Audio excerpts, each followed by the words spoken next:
So normally on a Monday morning, I wake up and I look at what I'm going to write to investors, clients, good friends about the last 3 or 4 days of China-US development. Sometimes I'll talk about currency fluctuations, maybe there's new manufacturing data coming out of China. But this Monday, it was a little bit different. Never have I had to say that the biggest relevant story affecting the relationship between the first and second biggest economies in the world are related to this. From the parking lot! He was out there in the parking lot all by himself! And this. Oh, that's a big boy, isn't he?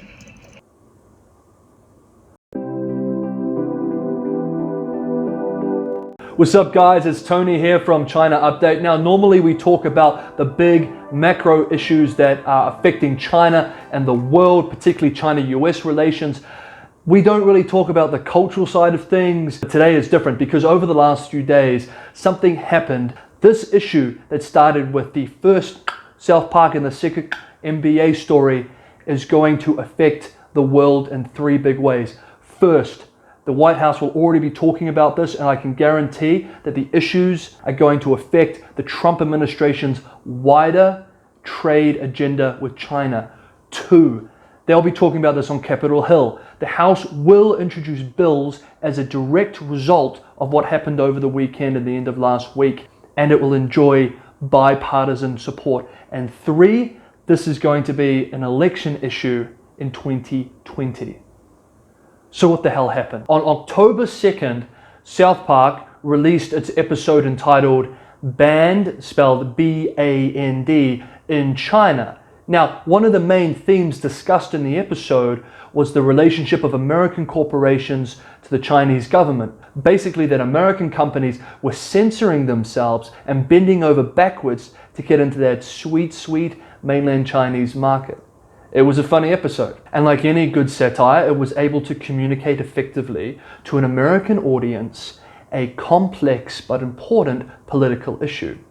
Now, it should have stopped there, but in this case, fate intervened because a few days after that South Park episode, an event happened which gave Americans a real-world example of the very risk, the very point that South Park was trying to communicate through its satire, in an industry that Americans know and love, their sports teams. So a few nights later, on the evening of the 4th, general manager of the Houston Rockets, Daryl Morey, posted a tweet to about 200,000 of his followers expressing support for the protesters in Hong Kong. Little did he know that he had waded into a massive international controversy.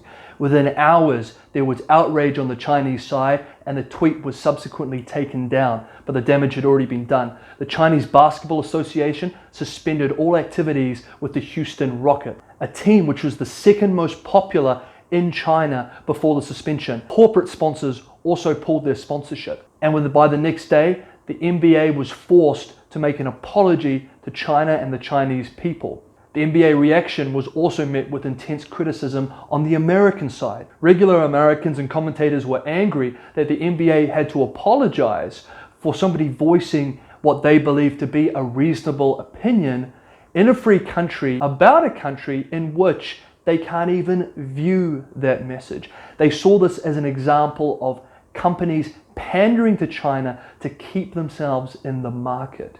Now, this entire episode brings in many themes.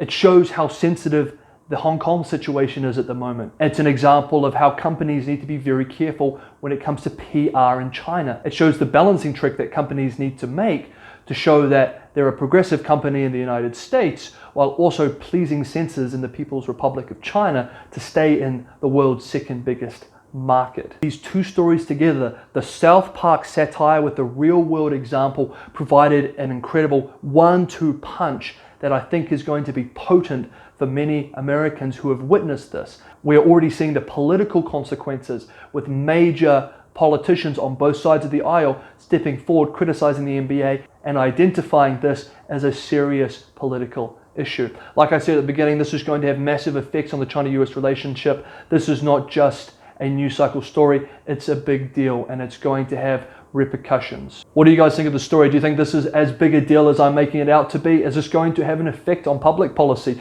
whether in the trade arena or bills going through the House of Representatives? Let me know in the comments below, and also tell me what you thought of the South Park episode. If you haven't seen it, it's hilarious.